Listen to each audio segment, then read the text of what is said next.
सभी साथियों को नमस्कार। सभी लोग स्वस्थ हों और अपनी पढ़ाई ठीक से कर रहे हों। तो आइए आज की क्लास में आपका स्वागत है। आज जो हम क्लास शुरू करने जा रहे हैं वो वैदिक संस्कृति है। तो आज हम लोग वैदिक संस्कृति के विषय में पढ़ेंगे। तो आइए शुरू करते हैं। सिंधु संस्कृति के पश्चात भारत में जिस नवीन सभ्यता का विकास हुआ उसे वैदिक अथवा आर्य सभ्यता कहा गया है। तो सिंधु संस्कृति के पश्चात भारत में जिस नवीन सभ्यता का विकास हुआ उसे वैदिक अथवा आर्य सभ्यता कहा गया है। आर्यों का इतिहास हमें मुख्यतः जो है वेदों से, जिसमें ऋग्वेद, यजुर्वेद, सामवेद और अथर्ववेद से ज्ञात होता है, जिसमें ऋग्वेद सबसे प्राचीन है और सर्वाधिक महत्वपूर्ण माना गया है। तो जो आर्यों का इतिहास है तो आर्यों का इतिहास हमें मुख्यतः जो है ऋग्वेद, यजुर्वेद, सामवेद और अथर्ववेद से ज्ञात होता है, जिसमें ऋग्वेद सबसे प्राचीन और सर्वाधिक महत्वपूर्ण माना गया है। ऋग्वेद का जो काल है, ऋग्वैदिक काल है, इसे जो है इसका समय जो है 1500 ईसा पूर्व से 1000 ईसा पूर्व माना जाता है। तो ऋग्वैदिक काल जो है 1500 ईसा पूर्व से 1000 ईसा पूर्व माना जाता है। वैदिक सभ्यता के विपरीत जो सिंधु सभ्यता थी वो नगरी थी। आर्य लोग स्थल निवासी नहीं थे और इसीलिए अपने पीछे कोई ठोस भौतिक आधार नहीं छोड़े हैं। आगे देखिए, ऋग्वेद में इंद्र को दास दस्यु मतलब सिंधु सभ्यता का विनाश करने वाला दस्युहन कहा गया है। तो ऋग्वेद में इंद्र को दास दस्यु मतलब सिंधु सभ्यता का विनाश करने वाला दस्युहन कहा गया है। ऋग्वेद में जो है दास दस्युओं के पुरों महलों को विनष्ट करने के कारण इंद्र को पुरंदर कहा गया है। तो ऋग्वेद में दास दस्युओं के पुरों महलों को विनष्ट करने के कारण इंद्र को पुरंदर कहा गया है। आगे देखिए, ऋग्वेद में दास दस्युओं की विशेषताएं इस प्रकार वर्णित हैं। तो ऋग्वेद में जो दास और दस्युओं की जो विशेषताएं हैं जिसका वर्णन ऋग्वेद में मिलता है वो इस प्रकार से, इसमें अकर्मण मतलब वैदिक क्रियाओं को न करने वाले कहा गया है। अदेवयु वैदिक क्रियाओं वैदिक देवताओं को न मानने वाला कहा गया है। यज्वन यज्ञ न करने वाला कहा गया है। अन्य व्रत वैदिक व्रतों का अनुसरण न करने वाला कहा गया है। मृदवाक अपरिचित भाषा बोलने वाला बताया गया है। अब्राह्मण श्रद्धा और धार्मिक विश्वास से रहित लोग कहा गया है और अव्रत व्रतों से रहित कहा गया है। तो जो ऋग्वेद ग्रंथ है, ऋग्वेद ग्रंथ में सिंधु घाटी सभ्यता के लोगों को, जिन्हें दास दस्यु के नाम से उल्लेख किया गया है, और इसमें कहा गया है कि ये कैसे हैं, सिंधु घाटी सभ्यता के लोग जो है अकर्मण है मतलब वैदिक क्रियाओं को न करने वाले लोग थे। अदेवयु थे, वैदिक देवताओं को न मानने वाले लोग थे। अयजवन थे, यज्ञ न करने वाले लोग थे। अन्य व्रत मतलब वैदिक व्रतों का अनुसरण न करने वाले लोग थे। मृदवाक अपरिचित भाषा बोलने वाले लोग थे। अब्राह्मण श्रद्धा और धार्मिक विश्वास से रहित थे। अव्रत व्रतों से रहित थे। तो इस प्रकार से दास और दस्युओं का उल्लेख ऋग्वेद में मिलता है, मतलब सिंधु घाटी सभ्यता के लोगों का और यहाँ के मूल निवासी लोगों का उल्लेख जो है ऋग्वेद में इस प्रकार से किया गया है। आगे देखिए, दास दस्यु को लिंग पूजक शिशन देवा कहा गया है। तो ऋग्वेद में जो है दास दस्युओं को लिंग पूजक शिशन देवा कहा गया है और इनको सिंधु सभ्यता का निवासी माना गया है। आगे देखिए, आर्यों का मूल निवास स्थान के विषय में जान लेते हैं कि आर्यों का मूल स्थान कहाँ था। तो आर्यों के मूल निवास स्थान के विषय में या संदर्भ में विभिन्न विद्वानों के जो है अलग अलग अपने विचार हैं। तो विभिन्न विद्वानों के अलग अलग विचार हैं, उन विचारों को हम लोग देख लेते हैं। जैसे कि पंडित गंगानाथ झा, तो पंडित गंगानाथ झा कहते हैं कि ब्रह्म ऋषि देश के से आए थे। आर्यों का मूल निवास जो है ब्रह्म ऋषि देश था, पंडित गंगानाथ झा कहते हैं। DS त्रिवेद, तो DS त्रिवेद कहते हैं कि आर्य जो है मुल्तान स्थित देविका के रहने वाले थे। LD कल कहते हैं कि कश्मीर तथा हिमालय क्षेत्र के निवासी थे आर्य। पंडित बाल गंगाधर तिलक, तो पंडित बाल गंगाधर तिलक कहते हैं कि आर्य जो है उत्तरी ध्रुव, मतलब उत्तरी ध्रुव आर्कटिक प्रदेश के निवासी थे। तो पंडित बाल गंगाधर तिलक ने आर्यों का निवास स्थान उत्तरी ध्रुव आर्कटिक प्रदेश को बताया। मैक्स मूलर महोदय ने आर्यों का निवास स्थान मध्य एशिया को माना, और मध्य एशिया को इन्होंने इसकी आधार की जो तिथि है वो ऋग्वेद की तिथि से लिया है। तो इन्होंने कहा है कि मैक्स मूलर ने कहा है कि आर्य जो है मध्य एशिया के निवासी थे, और इनके इस मत का जो आधार है वो ऋग्वेद की तिथि है। रोडस ने जो आर्यों का निवास स्थान बताया बैक्टीरिया को बताया है। एडवर्ड मियर और कीथ ने जो है इनका निवास स्थान पामीर के पठार को बताया है। ब्रेडेनस्टीन, तो ब्रेडेनस्टीन कहते हैं कि किर्गिज का मैदान जो यूराल पर्वत के दक्षिण में स्थित था, इसको माना है, और इनका जो आधार है वो आधार भारतीय भाषा कोश को माना है। तो भारतीय भाषा कोश के आधार पर ब्रेडेनस्टीन ने आर्यों का मूल निवास स्थान किर्गिज का मैदान बताया है, जो यूराल पर्वत के दक्षिण में है। आगे देखिए, पेनिका और हर्ट, जो पेनिका और हर्ट हैं इन्होंने इसे जर्मनी माना है। तो मध्य जर्मनी में स्कैंडेविया नामक स्थान को इन्होंने बताया है कि ये आर्यों का मूल स्थान था। इन्होंने इनका जो आधार है मानने का वो भी भारोपी भाषा आधार है। भारोपी भाषा आधार के आधार पर पेनिका और हर्ट ने जो कहा है कि जर्मनी के स्कैंडेनेविया के रहने वाले थे। आगे देखिए, जो गाइल्स हैं, तो गाइल्स कहते हैं कि हंगरी, मतलब डेन्यूब नदी घाटी में जो हंगरी है वहाँ के रहने वाले आर्य थे, और इन्होंने जो है इस बात का जो आधार बनाया है वो भारोपीय भाषाओं को बनाया है। तो भारोपीय भाषाओं के आधार पर इन्होंने तुलनात्मक अध्ययन के आधार पर कहा है कि हंगरी जो डेन्यूब नदी घाटी में स्थित है, आर्य वहाँ के रहने वाले थे। और इसी प्रकार से मियर, पीक, गार्डन चाइल्ड, पिगट और नेहरिंग ने भी इन्हें दक्षिणी रूस त्रिपोलजे को बताया। तो मियर, पीक, गार्डन चाइल्ड, पिगट और नेहरिंग ने इन्हें दक्षिणी रूस त्रिपोलजे का निवासी बताया है, और कहा है इसका आधार इन्होंने संस्कृति अवशेषों को माना है। तो संस्कृति अवशेषों के आधार पर मियर, पीक, गार्डन चाइल्ड, पिगट और नेहरिंग ने कहा है कि आर्य जो है दक्षिणी रूस के त्रिपोलजे के निवासी थे। आगे देखिए, जो विलियम जोन्स हैं, तो विलियम जोन्स ने आर्यों का मूल निवास स्थान यूरोप को माना है। विलियम जोन्स जो है आर्यों का मूल निवास स्थान यूरोप को मानते हैं। डॉक्टर अविनाश चंद्र दास जो हैं ये आर्यों का मूल निवास स्थान जो है सप्त संधो प्रदेश को मानते हैं। तो डॉक्टर अविनाश चंद्र दास जो है आर्यों का मूल निवास स्थान सप्त संधो प्रदेश को मानते हैं। डॉक्टर संपूर्णानंद जो हैं इन्होंने आर्यों का मूल निवास स्थान यूरेशिया के निकट आल्प्स पर्वत के पूर्व माना है। तो डॉक्टर संपूर्णानंद ने आर्यों का निवास स्थान यूरेशिया के निकट आल्प्स पर्वत को माना है। स्वामी दयानंद सरस्वती ने आर्यों का मूल निवास स्थान तिब्बत को माना है। तो स्वामी दयानंद सरस्वती ने जो है आर्यों का मूल निवास स्थान तिब्बत को माना है। डॉक्टर संपूर्णानंद ने यूरेशिया के निकट आल्प्स पर्वत के पूर्व का स्थान माना है। डॉक्टर अविनाश चंद्र दास ने सब संधो प्रदेश को माना है। विलियम जोन्स ने यूरोप को माना है। मियर, पीक, गार्डन चाइल्ड, पिगट और नेहरिंग ने इसे दक्षिणी रूस का त्रिपोलजे स्थान माना है। गाइल्स ने जो है इसे हंगरी स्थान माना है। पेनिका हर्ट ने इसे जर्मनी माना है। ब्रेंडनस्टीन ने किर्गिस्तान का मैदान जो यूराल पर्वत के दक्षिण में उसे माना है। एडवर्ड मियर और कीथ ने इसे पामीर का पठार बताया, और रोडस ने बैक्टीरिया बताया। मैक्स मूलर महोदय ने मध्य एशिया बताया, जिन्होंने ऋग्वेद की तिथि के आधार पर से निष्कर्ष निकाला है। बाल गंगाधर तिलक ने उत्तरी ध्रुव आर्कटिक प्रदेश बताया, और LD कल ने कश्मीर और हिमालय क्षेत्र बताया।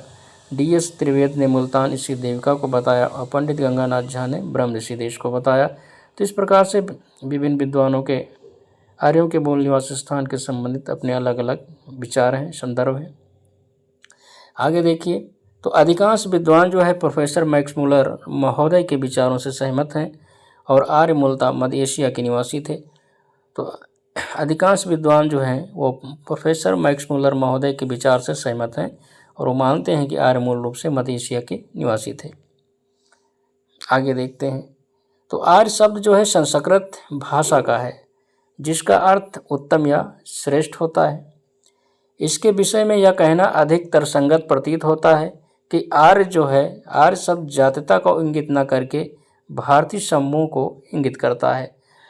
तो आर्य शब्द जो है संस्कृत भाषा का है जिसका अर्थ उत्तम या श्रेष्ठ होता है और इसके विषय में यह कहना अधिक तर्कसंगत प्रतीत होता है कि आर्य शब्द जो है जातीयता को इंगित न करके भारतीय समूह को इंगित करता है।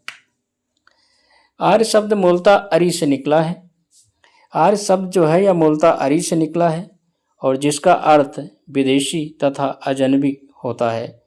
तो आर्य शब्द जो है मूलतः अरि से निकला है जिसका अर्थ विदेशी अथवा तथा अजनबी होता है और आर्यों की जो भाषा थी वो संस्कृत थी।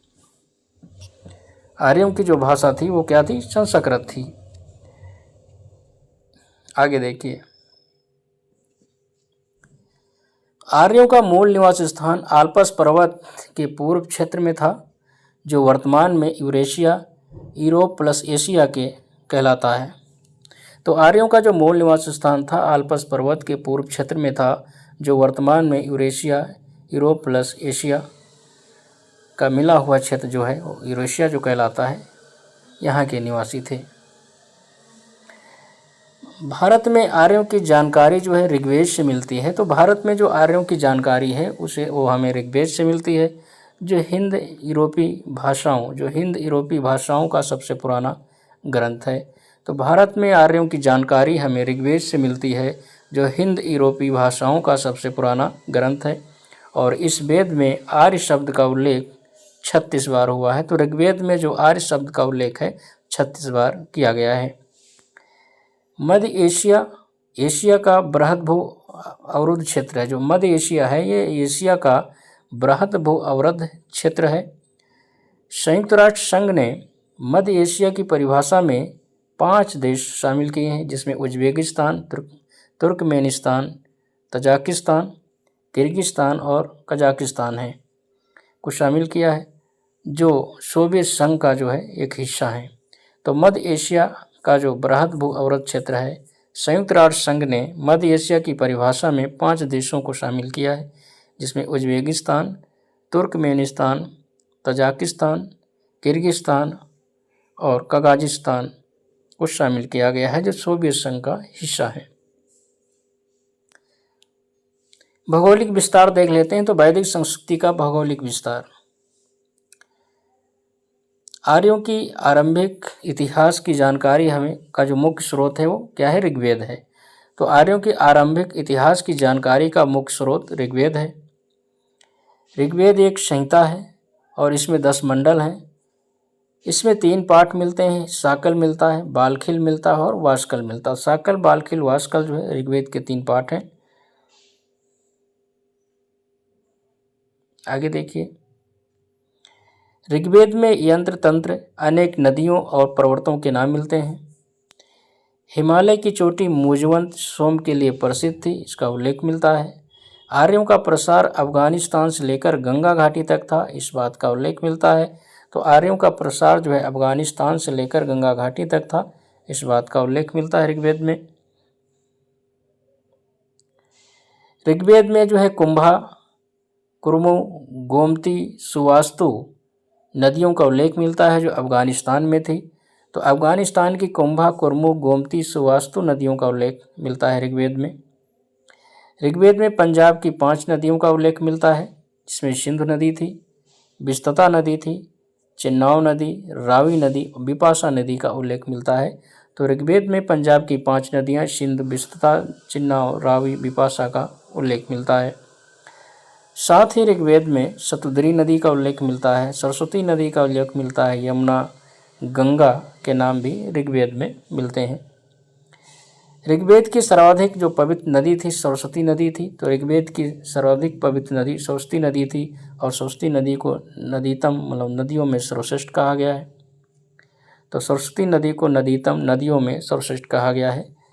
ऋग्वेद काल की सर्वाधिक महत्वपूर्ण जो नदी थी वो सिंधु नदी थी। तो ऋग्वेद काल की सर्वाधिक महत्वपूर्ण नदी सिंधु नदी थी और ऋग्वेद काल की सर्वाधिक पवित्र नदी सरस्वती नदी थी। और देख लीजिए ऋग्वैदिक काल की महत्वपूर्ण नदियां हैं और उनके आधुनिक नाम, इनको देख लेते हैं। ऋग्वैदिक काल की नदियां और उनके आधुनिक नाम। तो कुंभा को काबुल कहा गया है, परशुणी को रावी नदी कहा जाता है, बिस्तता को झेलम नदी कहा जाता है, सतदरी को सतलज नदी कहा जाता है, पिपासा को ब्यास नदी कहा जाता है, अस्कनी को चिन्नाव नदी कहा जाता है, सदानीरा को गंडक कहा जाता है, गोमती को वर्तमान में गोमल कहा जाता है,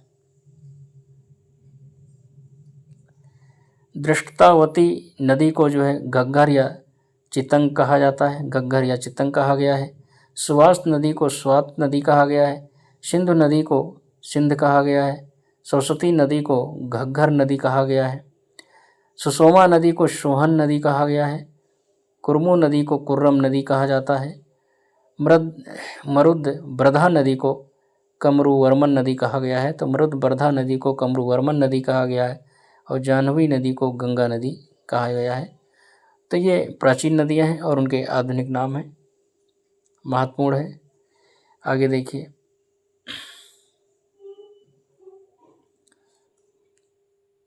ऋग्वेद में नदी सूक्त में ब्यास विपाशा को परिगणित नदी कहा गया है। तो ऋग्वेद के नदी सूक्त में जो है ब्यास, जिन्हें आधुनिक नाम विपाशा है, इसे जो है परिगणित नदी कहा गया है।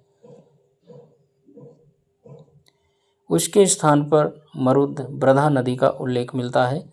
तो ऋग्वेद के नदी सूक्त में ब्यास विपाशा को परिगणित नदी कहा गया है और उसके स्थान पर मरुद बरधा नदी का उल्लेख है। ऋग्वेद में आर्य निवास स्थल के लिए 7 नदियों से घिरे क्षेत्र को सप्तसंधव प्रदेश कहा गया है। तो ऋग्वेद में आर्य निवास स्थल के लिए 7 नदियों से घिरे क्षेत्र को सप्तसंधव प्रदेश कहा गया है, जो पंजाब क्षेत्र था। आगे देखिए मनुस्मृति में सरस्वती और द्रसवती नदियों के बीच के प्रदेश को ब्रह्मव्रत क्षेत्र कहा गया है। तो मनुस्मृति में सरस्वती और द्रसवती नदियों के बीच के प्रदेश को ब्रह्मव्रत क्षेत्र कहा गया है। आगे देखिए गंगा यमुना के बीच के प्रदेश को ब्रह्म ऋषि देश कहा गया है। तो गंगा यमुना के बीच के प्रदेश को ब्रह्म ऋषि देश कहा गया है। आगे देखिए मनुस्मृति में नर्मदा के उत्तर में स्थित संपूर्ण क्षेत्र को आर्यावर्त कहा गया है। तो मनुस्मृति में नर्मदा के उत्तर में स्थित संपूर्ण क्षेत्र को आर्यावर्त बताया गया है या कहा गया है। तो ऋग्वैदिक काल में आर्यों की जो राजनीतिक व्यवस्था थी उसके विषय में जान लेते हैं। तो ऋग्वैदिक काल में आर्यों की राजनीतिक व्यवस्था। ऋग्वैदिक समाज पीतृसत्तात्मक था। जो ऋग्वैदिक समाज था वो पीतृसत्तात्मक था। पिता जो है परिवार का मुखिया था। परिवार का स्वामी पिता अथवा बड़ा भाई होता था, जिसे कुलप कहते थे। तो ऋग्वैदिक समाज में जो है परिवार का मुखिया पिता या बड़ा भाई होता था और जिसे कुलप कहा जाता था। कई कुलों को मिलाकर ग्राम बनता था। ग्राम का जो मुखिया था उसे ग्रामीण कहा जाता था। ग्रामीण सैनिक और सैनिक दोनों प्रकार के कार्य करता था। जो ग्रामीणी होता था या नागरिक और सैनिक दोनों प्रकार के कार्य करता था। कई ग्रामों को मिलाकर जो है 20 बनता था। तो कई ग्रामों को मिलाकर 20 बनता था। 20 का जो मुखिया होता था विस्पति कहलाता था। जो 20 का मुखिया होता था उसे विस्पति कहा जाता था। कई विषयों को मिलाकर जन बनता था। तो कई विषयों को मिलाकर जन बनता था। जन का जो मुखिया होता था जनपति या राजा कहा जाता था। तो कई विषयों को मिलाकर जन बनता था और जन का जो मुखिया होता था जनपति या राजा कहा जाता था। देश या राज्य के लिए राष्ट्र शब्द प्रयोग किया गया है, तो देश या राज्य के लिए राष्ट्र शब्द प्रयोग किया गया है। ऋग्वेद में एक स्थान पर 10 राजाओं के युद्ध 10 राग का उल्लेख मिलता है, तो ऋग्वेद में एक स्थान पर 10 राजाओं के युद्ध 10 राग का उल्लेख मिलता है, जो भरत जन के राजा सुदास के साथ रावी नदी के तट पर हुआ था और जिसने 10 राजाओं के संघ को पराजित किया था। तो ऋग्वेद में एक स्थान पर 10 राजाओं के युद्ध मतलब दासराग युद्ध का उल्लेख मिलता है, जो भरत जन के राजा सुदास के साथ रावी नदी के तट पर हुआ था और जिसमें 10 राजाओं के संघ को पराजित किया गया था। आगे देखिए, जो भरत जन था, तो ये भरत जन जो प्रदेश था ये सरस्वती और यमुना नदी के बीच में स्थित था। तो भरत जन प्रदेश जो है सरस्वती और यमुना नदी के बीच में स्थित था।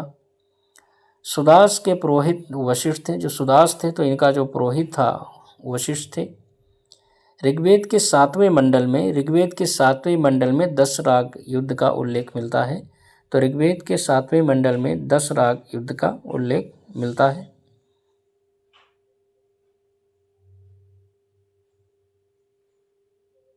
आगे देखिए, भरत जन जिसे तिरत्सु वंश भी कहते हैं, जो भरत जन है इसे तिरत्सु वंश कहते हैं और इसके जो है भरत जन के सुदास के विरुद्ध जो है 10 राजाओं का एक संघ था और जिसका नेतृत्व विश्वामित्र पुरोहित कर रहे थे। तो जो भरत जन था और इसके जो नेता थे, जो राजा था सुदास था और सुदास के विरुद्ध जो है 10 राजाओं का एक संघ था और उस 10 राजाओं के संघ का नेतृत्व जो है विश्वामित्र पुरोहित ने किया था। इस संघ में 5 जन शामिल थे, जिसमें अनु, द्रुम, यदु, पुरु, तुर्वस, ये 5 जन शामिल थे जिन्हें पंचजन कहा गया है।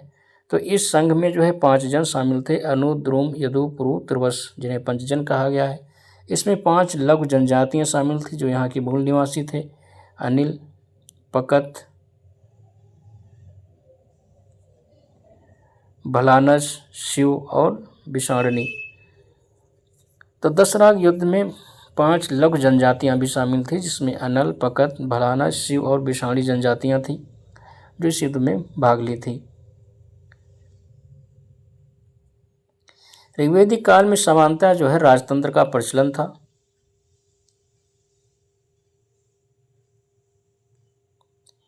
राजन को जन का रक्षक गोपाजनस कहा गया है, तो राजन को जो है जन का रक्षक गोपाजनस कहा गया है तथा दुर्गों का भेदन करने वाला पुराभेता कहा गया है। तो ऋग्वेद में राजन को जन का रक्षक गोप्ता जनस तथा दुर्गों का भेदन करने वाला पुराभेता कहा गया है। राजन जो है युद्धों में स्वयं जो है जन का नेतृत्व करता था, तो राजन युद्धों में स्वयं जन का नेतृत्व करता था। शतपथ ब्राह्मण में राज तथा साम्राज्य में भेद करते हुए साम्राज्य को राज से बड़ा बताया गया है। तो शतपथ ब्राह्मण में जो है राज तथा साम्राज्य के बीच भेद करते हुए साम्राज्य को जो है राज से बड़ा बताया गया है। आगे देखते हैं, ऋग्वेद के 10वें मंडल में, तो ऋग्वेद के 10वें मंडल में जो है गणतंत्रात्मक समिति का उल्लेख मिलता है। तो ऋग्वेद का जो 10वां मंडल है, इस 10वें मंडल में गणतंत्रात्मक समिति का उल्लेख मिलता है। केपी शर्मा का विचार है कि कुछ जनों में गणतंत्रात्मक व्यवस्था प्रचलित थी। केपी शर्मा कहते हैं कि ऋग्वैदिक काल में जो है कुछ जनों में गणतंत्रात्मक व्यवस्था प्रचलित थी। राजन होता था वो रक्षा के बदले में जो प्रजा से बलि नामक कर लेता था।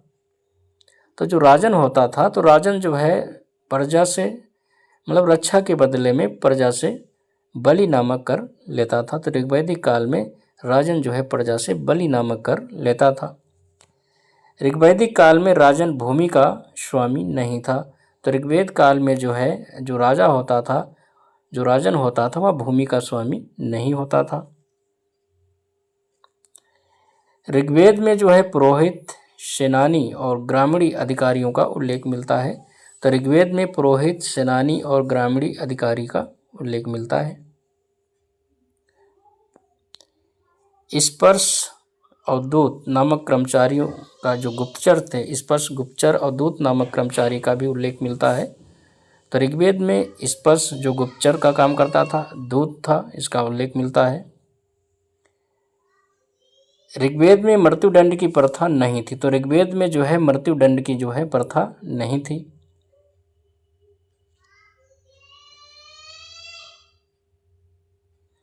तो हत्या करने के अपराध में धन दान द्वारा मुक्त होने की प्रथा थी।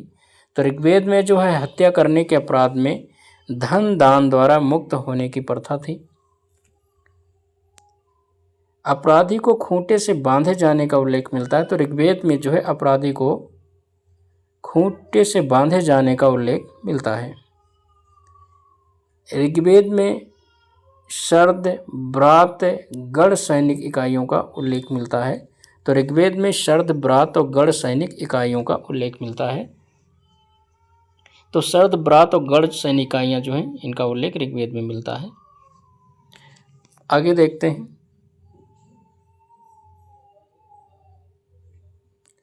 सभा और समिति। सभा और समिति जो है ये दो संस्थाएं थी, राजा की निरंकुशता पर नियंत्रण रखती थी। तो सभा और समिति नामक दो संस्थाएं जो राजा की निरंकुशता पर नियंत्रण रखती थी।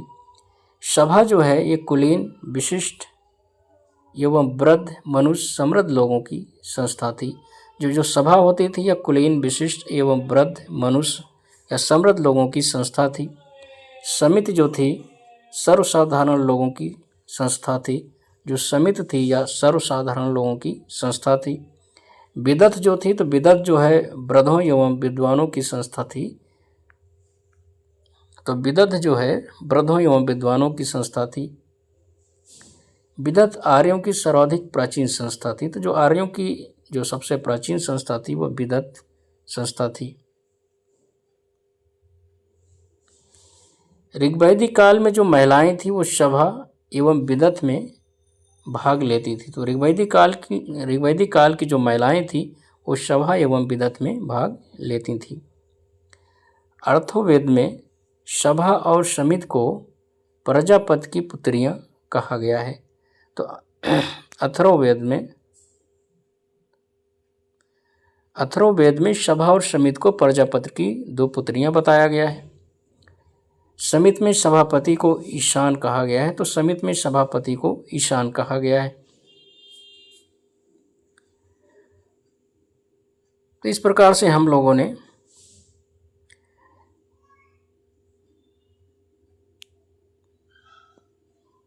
ऋग्वैदिक के विषय में हम लोगों ने पढ़ लिया है, ऋग्वेद के विषय में जान लिया है, ऋग्वैदिक नदियों के विषय में जान लिया है और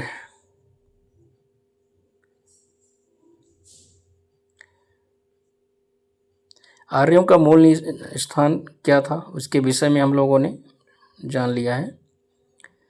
आर्यों का जो भौगोलिक विस्तार है उसके विषय में जान लिया है और आर्यों का राजनीतिक व्यवस्था जो है उसके विषय में हम लोगों ने पढ़ लिया है।